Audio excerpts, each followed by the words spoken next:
Hi all, ഞാൻ doctor Binitha, ട്രൂത്ത്ലെസ് ഫാമിലിയുടെ advocate. കഴിഞ്ഞ ദിവസം ഞാൻ പുറത്തു പോരുന്ന സമയത്ത് എനിക്ക് എന്റെ രണ്ട് ഫ്രണ്ട്സിനെ മീറ്റ് ചെയ്യാനുള്ള സാധ്യത ഉണ്ടായി. അപ്പൊ അവര് കുട്ടികളെല്ലാം ഒരു 8 ഇയേഴ്സ്, ഒരു 6 ഇയേഴ്സ്, ഒരു 9 ഇയേഴ്സ്, ഒരു 11 ഇയേഴ്സ് ഒക്കെ പ്രായമുള്ള കുട്ടികളാണ്.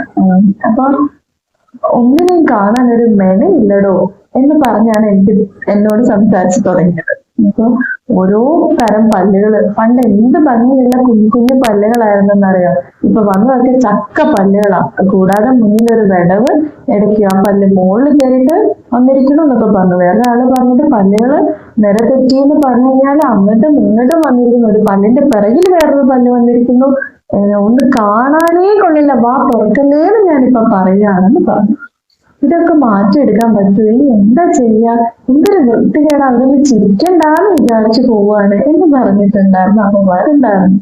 അപ്പൊ ഞാൻ നിങ്ങളോട് പറയട്ടെ, ഈ ഒരു സ്റ്റേജിനെ ഞങ്ങൾ വിളിക്കുന്നതാണ് അഗ്ലി ഡക്ലിംഗ്. എന്താണ് അഗ്ലി ഡക്ലിംഗ്? നിങ്ങൾ കേട്ടിട്ടുണ്ടോ ആ അരയന്നത്തിന്റെ കഥ?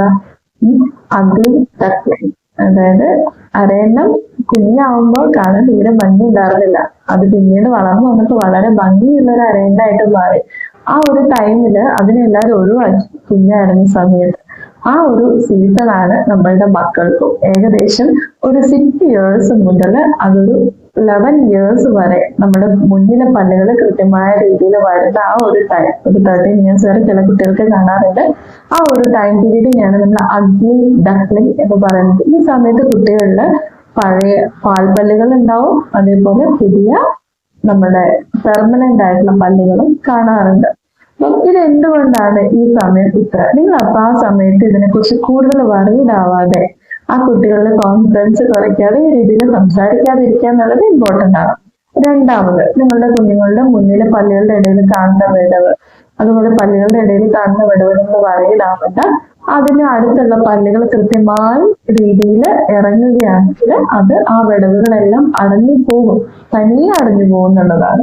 പിന്നെ ഒരുപാട് രീതിയിലുള്ള ക്രൗഡിങ്, അങ്ങോട്ടും ഇങ്ങോട്ടൊക്കെ പല്ലുള്ളത് ഒരു പരിധി വരെ നിങ്ങളുടെ കുട്ടികളുടെ എല്ല് വളരുന്നതിന്റെ ഭാഗമായിട്ട് അതും പരിഹരിക്കപ്പെടാം. അപ്പൊ ഇതെങ്ങനെ നിങ്ങൾക്ക് അറിയാം?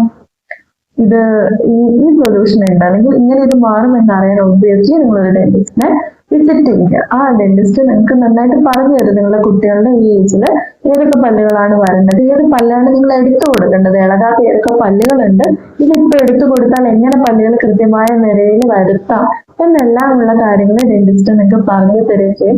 അപ്പൊ നിങ്ങൾ ഈ അഗ്ലി ഡക്ലിങ്ങളെ കൊണ്ട് ബുദ്ധിമുട്ടണ്ട. ഈ സമയം വെക്കേഷൻ ആണ്, നിങ്ങൾക്ക് എന്തായാലും അത് എത്രത്തോളം ഉപകാരപ്പെടും. കുട്ടികളുടെ അഗ്ലി ഡക്ലിംഗ് സ്റ്റേജിൽ നിന്ന് അവരെ ഏറ്റവും സുന്ദരമായിട്ടുള്ള ഒരു ഫേസിലേക്കും സ്മൈലിലേക്കും ഒക്കെ അവരെ മുന്നോട്ട് കൊണ്ടുപോകാനും ഈ ഒരു ടൈം ഒന്ന് ഉപയോഗപ്പെടുത്തുക. കൂടാതെ തന്നെ ഭാവിയിലേക്ക് കമ്പിയിടുന്ന സാഹചര്യം ഒഴിവാക്കാനും ഇപ്പൊ ഒരുപാട് ട്രീറ്റ്മെന്റ്സുകൾ അവൈലബിൾ ആണ്. അപ്ലയൻസസ് എല്ലാം ഉപയോഗിച്ച് നിങ്ങളുടെ കുട്ടികളുടെ പല്ല് ഏത് രീതിയിൽ താഴോട്ട് ഇറങ്ങണമെന്നും, മോണയുടെ വലിപ്പം എത്രത്തോളം വലുതാക്കണമെന്നും, എന്തെങ്കിലും ഹാബിറ്റ്സ് ഉണ്ടെങ്കിൽ അത് സ്റ്റോപ്പ് ചെയ്യാൻ എന്ത് ചെയ്യണം എന്നുള്ള എല്ലാം നമുക്ക് ഡെന്റിസ്റ്റിന്റെ അടുത്തുനിന്ന് വിവരം കിട്ടുന്നതാണ്. അപ്പൊ നിങ്ങൾ നിർബന്ധമായും ഈ വെക്കേഷനിൽ ഒരു ഡെന്റൽ വിസിറ്റ് ചെയ്യാന്നുള്ളതാണ്. Thank you all.